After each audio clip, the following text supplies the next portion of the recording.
नमस्ते।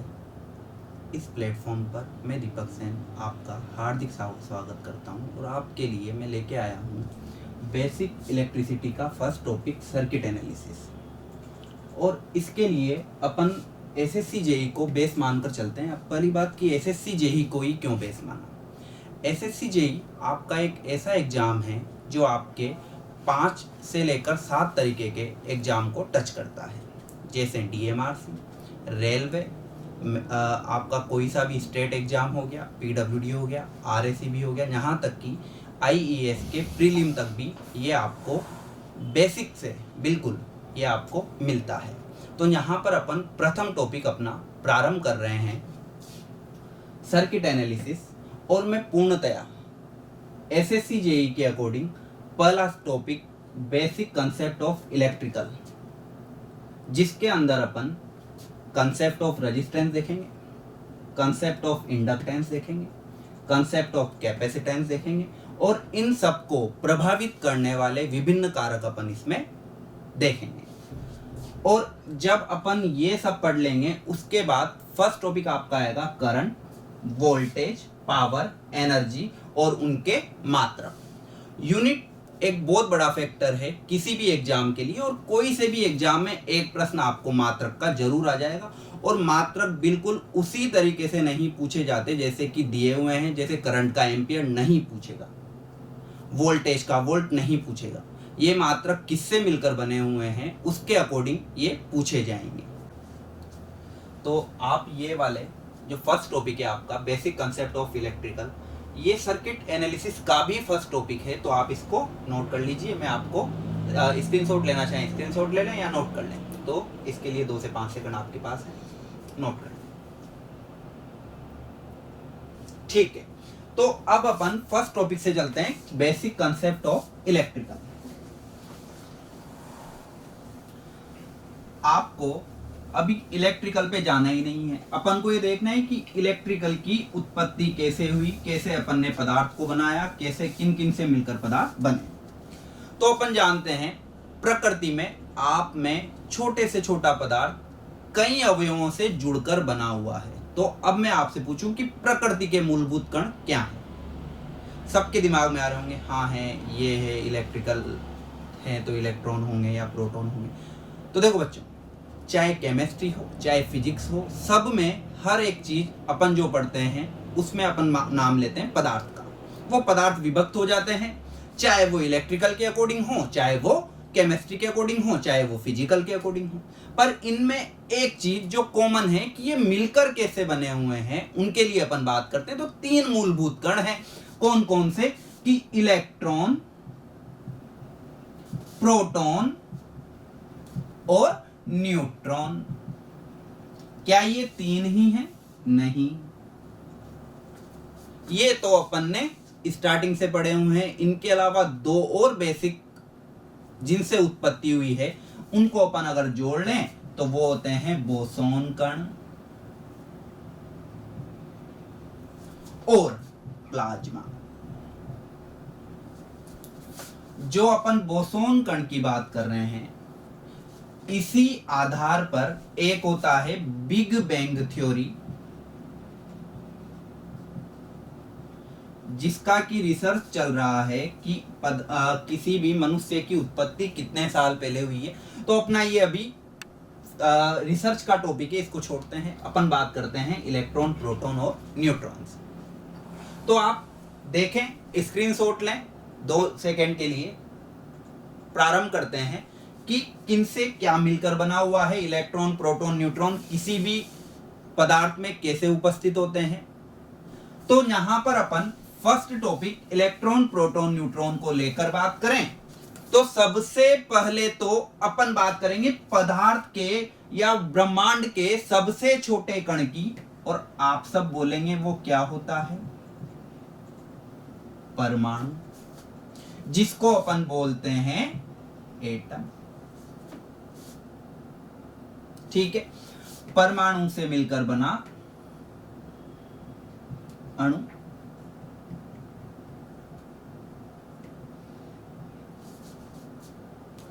जब कई सारे अणु मिले तो क्या बना? पदार्थ। अब यहाँ पर थोड़ा देर रुकते हैं और इसकी बात करते हैं। पदार्थ को अपन दो तरीके से क्लासिफाई करते हैं और अपन को तो केवल एक ही तरीका चाहिए होगा अपने इलेक्ट्रिकल के अकॉर्डिंग। तो पदार्थ दो तरीके से, मैं बात करूं भौतिक रूप से या मैं बात करूं वैद्युतिक रूप से।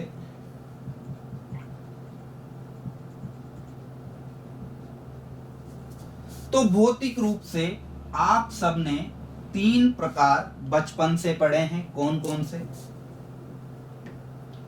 ठोस, द्रव और गैस।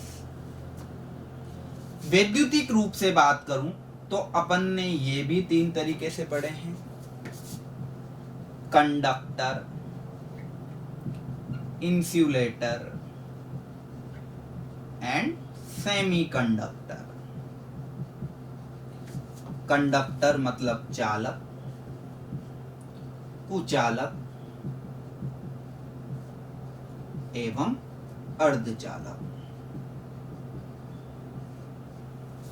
तो वापस चलते हैं, देखते हैं कि सबसे पहले पदार्थ का छोटे से छोटा कण क्या है? परमाणु। परमाणु से मिलकर जब दो एक जैसे या विभिन्न प्रकार के परमाणु मिले तो उनसे मुझे क्या मिला? अणु। जब कहीं सारे अणु आपस में जुड़े तो उन अणुओं से मिलकर क्या बना? पदार्थ। पदार्थ को अपन ने दो भागों में विभाजित किया कि भौतिक रूप से और वैद्युतिक रूप से। जब भौतिक रूप से बात की तो ठोस, द्रव, गैस, ये अपन बचपन से पढ़ते आए हैं, अपन को इलेक्ट्रिकल से इनमें कोई मतलब नहीं है। तो अपने विद्युतिक रूप से तो मुख्यतया ये वाला पार्ट है चालक, कुचालक और अर्धचालक। अब बात करें परमाणु की, तो परमाणु के बारे में जो प्रश्न सबसे ज्यादा पूछा गया है, क्या परमाणु स्वतंत्र होते हैं? हाँ, परमाणु स्वतंत्र होते हैं, स्वतंत्र अवस्था में होते हैं।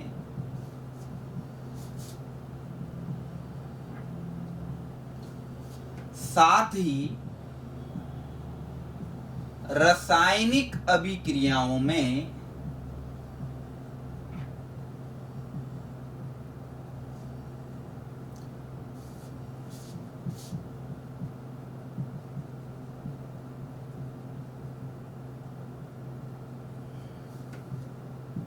भाग भी लेते हैं।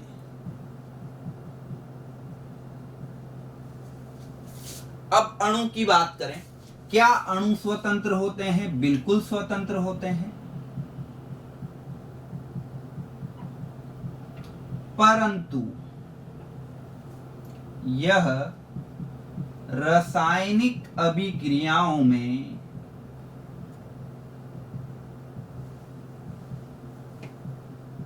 भाग नहीं लेते। तो यहां पर यही पूछा जाता है, कई बार कंफ्यूज हो जाते हैं कि परमाणु स्वतंत्र है। हाँ, दोनों स्वतंत्र हैं। क्या ये रासायनिक अभिक्रिया में भाग लेते हैं? बिल्कुल, परमाणु रासायनिक अभिक्रिया में भाग लेते हैं, परंतु आपके अणु स्वतंत्र तो होते हैं परंतु रासायनिक अभिक्रिया में भाग नहीं लेते। तो आप इसको नोट डाउन कर लीजिए या स्क्रीनशॉट ले लीजिए। तो ये आपने देख लिया।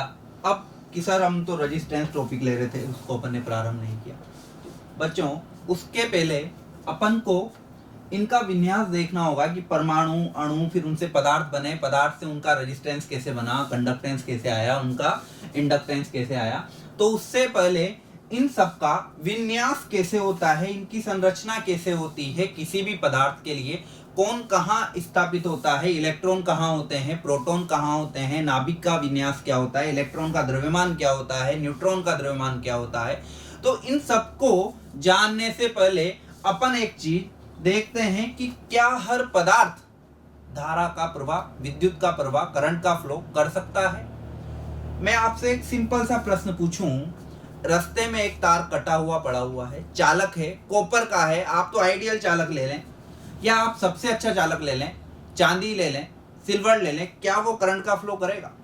कटा हुआ है, कोई स्रोत नहीं है, नहीं करेगा। क्यों? क्या उसमें इलेक्ट्रॉन नहीं है? बिल्कुल है। प्रोटॉन नहीं है, बिल्कुल है। न्यूट्रॉन नहीं है? बिल्कुल है। पर क्यों नहीं कर पा रहा?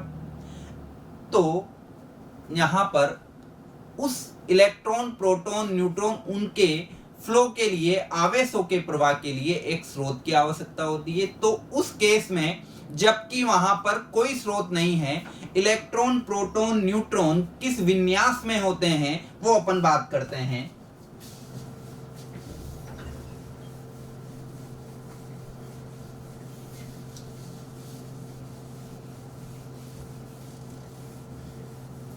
देखें,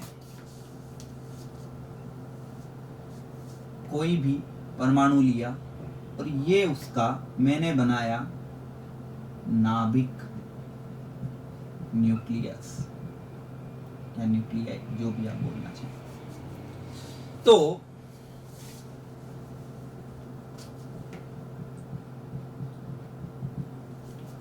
इस नाभिक में क्या उपस्थित है? प्रोटॉन और न्यूट्रॉन। इसके आसपास जो ये मैंने रेड सर्कल बनाया, इनको अपन बोलते हैं ऑर्बिट। क्या बोलते हैं? ऑर्बिट या कक्षाएं। इन ऑर्बिट में क्या उपस्थित होते हैं? इन ऑर्बिट में उपस्थित होते हैं इलेक्ट्रॉन। अब नाभिक की अगर अपन बात करें तो नाभिक में अगर मैं आपसे एक प्रश्न पूछूं कि नाभिक में कौन सा आवेश होता है, तो सामान्य रूप से देखा जाए न्यूट्रॉन पर आवेश नहीं है। प्रोटॉन, प्रोटॉन का P और P से अपन देखें तो क्या? पॉजिटिव। तो न्यूट्रॉन पर तो कोई आवेश नहीं था, प्रोटॉन पर क्या आवेश था? पॉजिटिव। तो इसलिए नाभिक कौन सा आवेशित होता है? धनात्मक आवेशित या पॉजिटिव चार्ज। अब नाभिक के आसपास कौन चक्कर लगा रहे हैं? इलेक्ट्रॉन। इलेक्ट्रॉन के माथे पर क्या दिख रहा है आपको? इलेक्ट्रॉन के क्या बोझ लेके चल रहा है इलेक्ट्रॉन अपने माथे पर? माइनस। तो इलेक्ट्रॉन पर जो चार्ज होते हैं क्या होंगे? निगेटिव। अब यहां तो पॉजिटिव और यहां निगेटिव, तो ये पॉजिटिव निगेटिव को अट्रैक्ट करेगा या रिपल करेगा? एक सामान्य सी धारणाएं हैं, हर प्लस चीज माइनस को अपनी ओर आकर्षित करती है, किसी भी रूप में ले लें आप। तो यहां पर P पॉजिटिव इलेक्ट्रॉन माइनस को आकर्षित करेगा और इनके बीच में एक बॉन्डिंग होगी और उस बॉन्डिंग को अपन बोलते हैं केमिकल बॉन्डिंग या रासायनिक बंध। रासायनिक बंध। तो अब कि सर करंट का फ्लो कैसे होगा, उसके लिए अपन बात करें। ये पूरी संरचनाएं, इनकी कक्षाएं, कई कक्षाएं होती है। तो पहले कक्ष में तो 2 इलेक्ट्रॉन, ऐसे ही ये तो नाभिक, ये नाभिक का प्रथम कक्ष, ये द्वितीय कक्ष, ऐसे कई सारे कक्षाएं हैं। प्रथम कक्ष में अपने पास है कितने इलेक्ट्रॉन? 2। द्वितीय कक्ष में अपने पास कितने इलेक्ट्रॉन होंगे? 8 इलेक्ट्रॉन। और तृतीय कक्ष में अपने पास होंगे 18। तो यहां पर मैं देखता जा रहा हूं कि जैसे जैसे मैं नाभिक से, किससे? नाभिक से दूर जाता जा रहा हूं, इलेक्ट्रॉन की संख्या क्या होती जा रही है? बढ़ती जा रही है। पहले कक्ष में कितने इलेक्ट्रॉन? 2 ही क्यों भैया? ये नाभिक के पास है, जगह कम है, इसलिए यहां पर केवल कितने इलेक्ट्रॉन के लिए स्थान है? 2 इलेक्ट्रॉन के लिए। इससे बाहर गए कितने इलेक्ट्रॉन के लिए? 8 इलेक्ट्रॉन के लिए। तो अब मैं आपसे पूछूं कि ऊर्जा कौन से कक्ष की ज्यादा होगी? प्रथम कक्ष की, फर्स्ट कक्ष की या सेकंड कक्ष की? सिंपल सी बात है, एक कमरे में 2 जने बैठे हुए हैं और एक कमरे में 8 जने बैठे हुए हैं, दोनों की लड़ाई हो जाए, कौन जीतेगा? जिसके पास ज्यादा लोग हैं, जो अपने पास ज्यादा लोग लेके आया है। तो यहां पर 8 इलेक्ट्रॉन की ऊर्जा क्या है? ज्यादा। मतलब मैं ये कह सकता हूं कि ये 8 इलेक्ट्रॉन इस कक्षा में क्या कर रहे हैं? शरारत कर रहे हैं, मस्ती कर रहे हैं, क्योंकि इनकी ऊर्जा क्या है? ज्यादा। अब दूसरी बात, मैं यहां आपको कोटा से क्लासेस दे रहा हूं। इसका मीन्स क्या है कि भाई कोटा में कई सारे बच्चे बड़े दूर दूर से आए हैं, घर वालों को छोड़ के आए हैं। उसी का उदाहरण अपन इसमें ले लेते हैं। जब वो बच्चे घर पढ़ते, मतलब किसके पास थे? नाभिक के पास, पिताजी मान लो इनको, इनके पास थे। तो बंध कैसा था? मजबूत। इन्होंने इलेक्ट्रॉन को बांध रखा है। जैसे ही ये यहां से कोटा आए, ना तो कोई कहने वाला ना सुनने वाला, बंध क्या होता गया? कमजोर। अब जैसे ही कोटा आए, ना कोई जान पहचान, ना क्या, कोई नहीं, आराम से पढ़ रहे हैं या मस्ती कर रहे हैं, क्या कर रहे हैं, क्योंकि इनका बंध क्या हो गया? कमजोर। तो मैं इससे रिलेट करूं तो ये नाभिक, पहला कक्ष कितने इलेक्ट्रॉन? 2 इलेक्ट्रॉन। दूसरा कक्ष कितने इलेक्ट्रॉन? 8 इलेक्ट्रॉन। तीसरा कक्ष कितने इलेक्ट्रॉन? 18 इलेक्ट्रॉन। ऐसे करते हुए जब मैं इसके सबसे बाह्यतम कक्ष में गया, सबसे बाह्यतम कक्ष में, तो मैंने एक चीज देखी कि जो नाभिक के पास था उसमें इलेक्ट्रॉन थे कम, और जैसे जैसे मैं नाभिक से दूर जा रहा था, इलेक्ट्रॉन की संख्या क्या होती जा रही थी? बढ़ती जा रही थी। उसका अर्थ है कि इनकी ऊर्जा बढ़ती जा रही है। अब अगर ऊर्जा बढ़ती जा रही है, साथ में एक और कार्य हो रहा है, नाभिक से इनका बंध कैसा होता जा रहा है? कमजोर। तो अब आप बताइए किसको तोड़ना आसान है? कमजोर आदमी को मारना आसान है कि मजबूत को? आप कहेंगे कमजोर को। तो जैसे ही मैं बाह्यतम कक्ष में गया, ये मेरा बाह्यतम कक्ष है, जिसको अपन क्या बोलते हैं? वैलेंस बॉन्ड या वैलेंस ऑर्बिट। Valence orbit. तो जैसे ही मैं बाह्यतम कक्ष में गया, मुझे 2 चीजें समझ में आई कि यहां पर बाह्यतम कक्ष में, इस बाह्यतम कक्ष की पहली चीज तो एनर्जी क्या है? अधिकतम।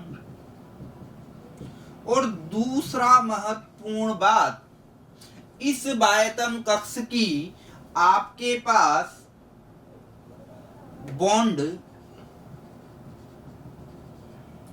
कैसा है? कमजोर, सबसे वीक।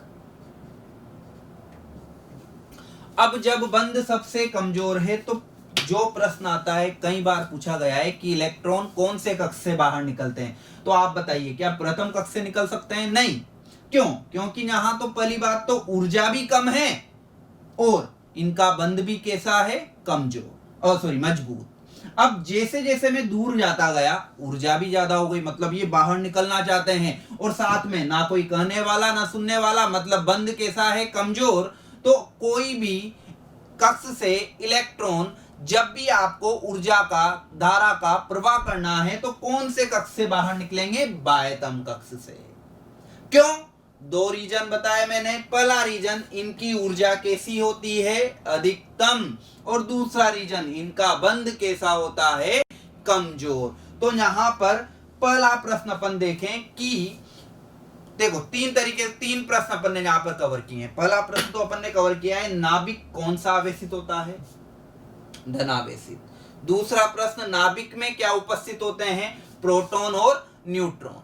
नाभिक के आसपास जो ऊर्जा स्तर होता है उनको अपन क्या बोलते हैं? ऑर्बिट या कक्षाएं। और उन ऑर्बिट में क्या उपस्थित होते हैं? इलेक्ट्रॉन, जिनके माथे पर क्या होता है? चार्ज। कौन सा? निगेटिव। फिर अपन ने देखा कि ये किसी भी पदार्थ में किस रूप से स्थापित होते हैं, तो अपन ने देखा नाभिक, नाभिक के आसपास कक्षाएं। पहली कक्षा नाभिक के पास है तो बंध मजबूत है, दूसरी कक्षा नाभिक से दूर है तो बंध थोड़ा कमजोर है। जैसे जैसे मैं नाभिक से दूर जाता गया, बंध होता गया कमजोर और ऊर्जा होती गई ज्यादा। इसलिए जो आपका अंतिम प्रश्न है कि इलेक्ट्रॉन कहां से बाहर निकलते हैं, तो इलेक्ट्रॉन सदैव बाहर निकलते हैं कौन से ऑर्बिट से, वैलेंस ऑर्बिट से।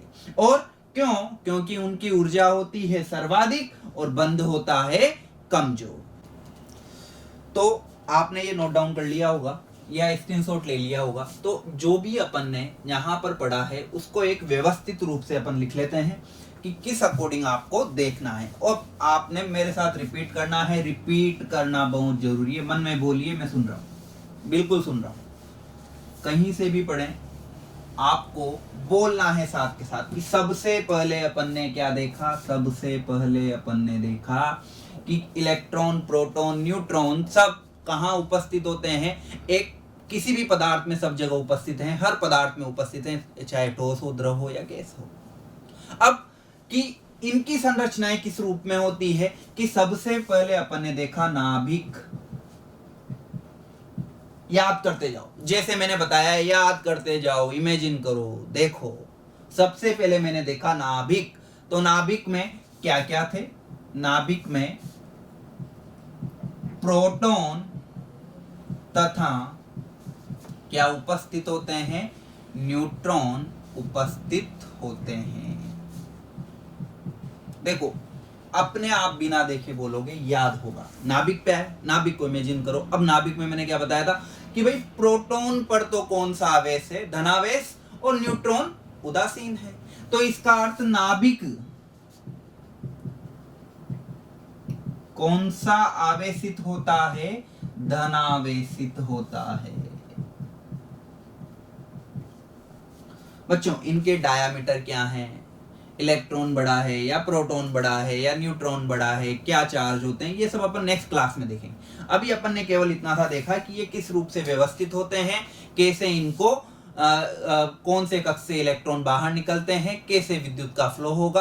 अब अगर कोई सोर्स नहीं है तो किस अवस्था में रहते हैं, ये अपन ने आज बात की है। तो नाभिक, प्रोटॉन, न्यूट्रॉन दोनों उपस्थित हैं। नाभिक कौन सा आवेशित हुआ? धनावेशित हुआ। इसके बाद अपन आए कक्षाओं पर। तो अब आप बताइए, कक्षाओं में क्या उपस्थित थे? इलेक्ट्रॉन, और आसपास क्या कर रहे हैं? चक्कर काट रहे हैं। क्यों? क्योंकि उनकी खुद की अपनी एक एनर्जी है। एनर्जी नहीं होती तो कहां आकर गिर जाते? नाभिक में। क्योंकि उनको प्रोटॉन क्या कर लेता?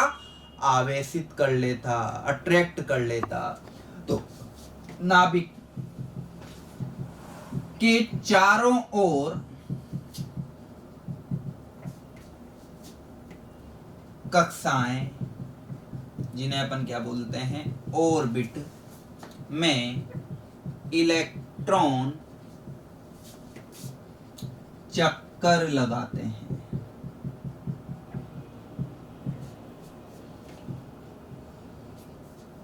अब क्या एक ही कक्ष था? नहीं, कई कक्ष थे। पहले कक्ष में 2 इलेक्ट्रॉन, दूसरे में 8, तीसरे में 18, फिर ऐसे बढ़ते जाएंगे। तो इसका अर्थ है कि जैसे जैसे किससे? नाभिक से दूर जाते हैं तो कक्षाओं में इलेक्ट्रॉन की संख्या अर्थात ऑर्बिटल एनर्जी, कक्षीय ऊर्जा बढ़ती जाती है। ये तो बढ़ रही थी।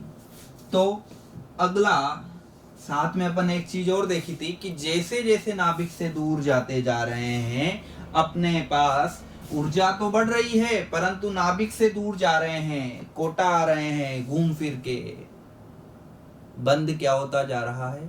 कमजोर होता जा रहा है। मम्मी पापा तो रह गए नाभिक में और ये आ रहे हैं दूर, तो बंद क्या होता जा रहा है? कमजोर होता जा रहा है। तो यहां पर अपन ने देखा जैसे जैसे नाभिक से दूर जाया जाता है, कक्षीय बंध देखो बाई लैंग्वेज या मल्टी लैंग्वेज अपन पढ़ेंगे हिंदी और इंग्लिश दोनों में, तो मैं टेक्निकल वर्ड्स हिंदी में भी लिखूंगा इंग्लिश में भी लिखूंगा, जिससे ना कोई बीटेक वाले को समस्या हो ना ही कोई डिप्लोमा वाले को समस्या हो। मुख्य उद्देश्य अपना है समझ में आना चाहिए। कक्षीय बंध,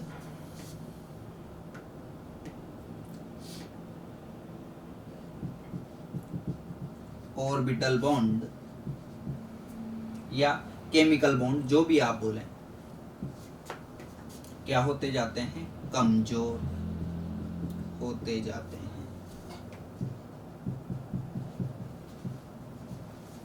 ठीक है, तो यहां पर अपन ने देखा कमजोर होते जा रहे हैं, तो जैसे दूर जाएंगे तो सबसे लास्ट वाला जो होगा उसको अपन बोलते हैं वैलेंस ऑर्बिट या बाह्यतम कक्ष, जहां पर ऊर्जा सर्वाधिक और बंध सबसे कमजोर।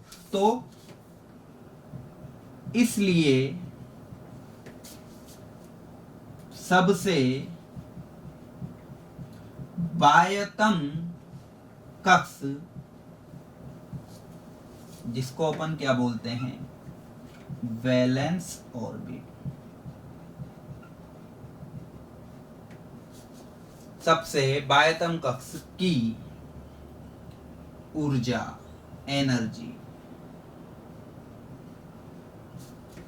सर्वाधिक एवं बंध बॉन्ड सबसे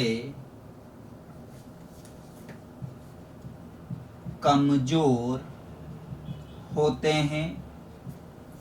तो सबसे महत्वपूर्ण बिंदु इसका यही है, जहां से प्रश्न आते हैं कि इलेक्ट्रॉन सदैव कौन से कक्ष से? बाह्यतम कक्ष, जिसको अपन क्या बोलते हैं? वैलेंस ऑर्बिट, बाह्यतम कक्ष से बाहर निकलते हैं एवं करंट का फ्लो करने में सक्षम होते हैं। ठीक है, तो आज अपन यहीं तक की बात करेंगे और आज अपन ने देखा कि किस तरीके से किसी भी परमाणु में इलेक्ट्रॉन, प्रोटॉन, न्यूट्रॉन उपस्थित होते हैं और किस कंडीशन में जाकर आपके करंट का फ्लो संभव होगा। अभी मैंने फ्लो किया नहीं है, उसके पहले कई बातें हैं, पर यहां तक अपन ने देखा कि अभी तो केवल अपन ने ये देखा है कि फ्लो कहां से होता है, कैसे बंध टूटते हैं, कौन से कक्ष से होता है, नाभिक कौन सा आवेशित होता है, न्यूक्लियस जो आपका ऑर्बिट है वो कौन सा आवेशित होता है, जैसे जैसे नाभिक से दूर जाते हैं एनर्जी क्या होती है, बंद कैसे होते हैं। तो वो सारी बातें आज अपन ने देखी है। इसके बाद अपन नेक्स्ट क्लास में देखेंगे। तो अगर अच्छा लगा हो, समझ में आया हो, तो आप कमेंट करें, लाइक करें और इस चैनल को सब्सक्राइब करें। Thank you.